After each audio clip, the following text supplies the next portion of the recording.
мэриядан силер алгансыңар. Ооба. Бул жерде парковка деп. Эми парковкадагы кызматкерлер, алардын ишмердүүлүгү толук кандуу силерге тийиш, туурабы? Ооба. Ошондуктан айтып атам. Ошол парковканы алып келинген, караганы алып келинген аялдар силердин штат эсебиңерде барбы же эсепке каттоого алынган эмеспи булар? Мен ошого мындай түз туурага түз жооп бердим да. Алар бизде жок штатта деп атам. Алар биздин штатта эмес. Анда ишмердүүлүгү мыйзамсыз болуп калабы алардын? Алардын ишмерлиги биздин ошол жерде кызматкер барбы? Кызматкер. Ал ошого жардам берип иштеп атат буларчы. Бекерби? Аны өзүнө берет. Себеби деген бизге койгон стоянщик, биздин кызматкерчи.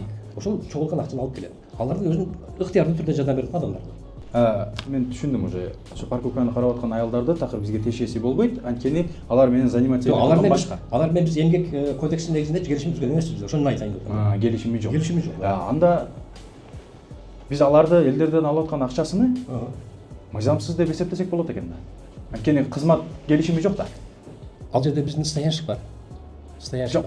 Стоянщигиңиз самому өзү болсо, анысын туура түшүндүм. Анын ичинде растамасы болот колунда, кызматтык күбөлүгү болот, парковка ишик деген.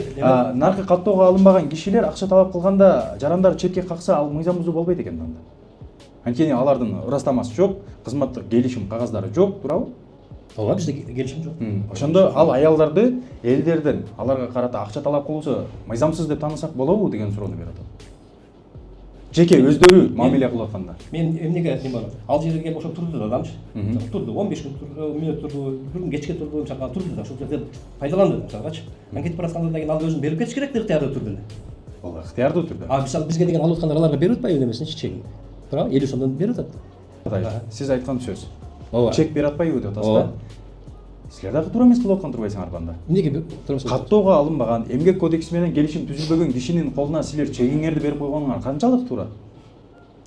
Мен эми сага сурооңо жооп бердим да. Жок, ошол дагы суроо болуп калды да менде. Мен жооп бердим. Мен алар жөнүндө сурадым. Бизде эмгек келишими турбайт деп айттым. Ооба, эмгек келишими жок, силерге такыр тиешеси болбогон кишилердин колуна кассовый аппараттын чегин берип койгонуңар бул. Аны мен берген жокмун. Аны ал дагы биздин кызматкерден сураш керек, эмне үчүн берип койду? Ал бербейт. Өзү берет. Юрист катары бул мыйзамсыз болобу, болбойбу? Мен аны көргөн жокмун. Мен берип отурам, мен көргөн жокмун. Өзүңүз айттыңыз азыр өзүңүз менен. Мен аны айткан жокмун. Аялды айткан жокмун. Бир эле жалгыз киши бүт парковкада чек бербей атат да. Көпчүлүктө бар да ал чек. Эми мындай да, Али, сен адамсың да, туурабы? Ооба, адам. Экөөбүз деген түшүнөбүз да. Бул канча адам деп, 1000 деген адамдар турат могул жерде, туурабы? Анан келип отуруп эми закон деген закон, туурабы? Түшүнөбүз. Бардыгы түшүнөбүз. Сен унутпагын. Вот жазылган закон бар, жазылбаган закон бар.